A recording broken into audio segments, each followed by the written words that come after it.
So just we've got some industry sectors up on the screen there where you can see. So as I said, we've touched on it already that the UK is quite a small place. So you've obviously got the industries which are in and around London, huge population down there. So you've got 8.5 million people in London. So there's obviously industry in terms of a lot of fashions, that type of thing in the London market.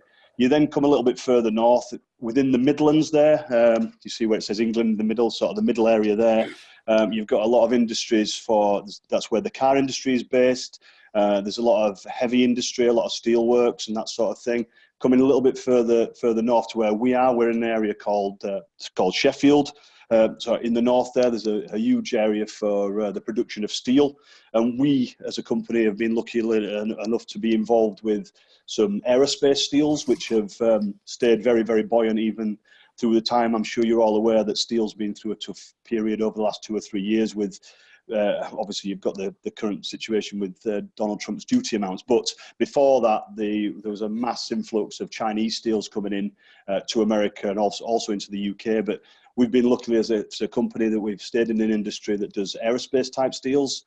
And we have, every week we'll have, I would suggest probably between 50 and 100 tons of steel, which moves from one shipper alone in the Sheffield area, which we send through to New York, which was the reason for my drive to Rochester, and also through to Los Angeles, and that's a big business there. So, and then obviously as you move up to the main part of England there, you go a little bit further north. There's the area of the northeast, Newcastle being the main area there, and that again is a big industrial area. Labour seems to be a little bit cheaper than the areas of London.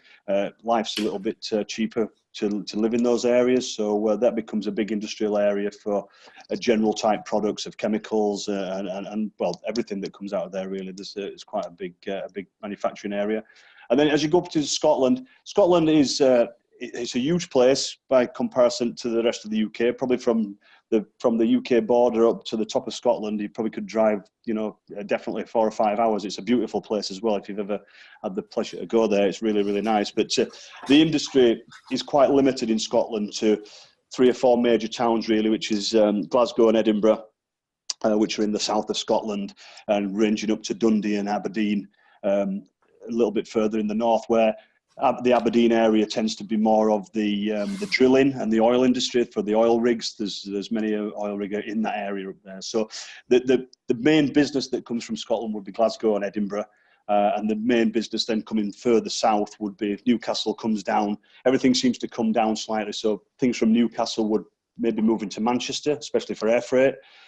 Things in around the M62 corridor where we are would again tend to move to the Manchester area for air freight. So it's again, we know it's only a small area. There's probably a big 5 or 6 main industries within the UK there.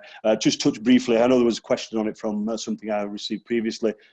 Cornwall there, which is at the bottom of the country, lovely place to visit on holiday. Not a great deal of industry down there. It's a long drive, which is, there's no major routes, there's no main motorway which links sort of Bristol down to the bottom of Cornwall. So there's not much more down there than a sort of holiday industry. And if you've all heard of them, Cornish pasties.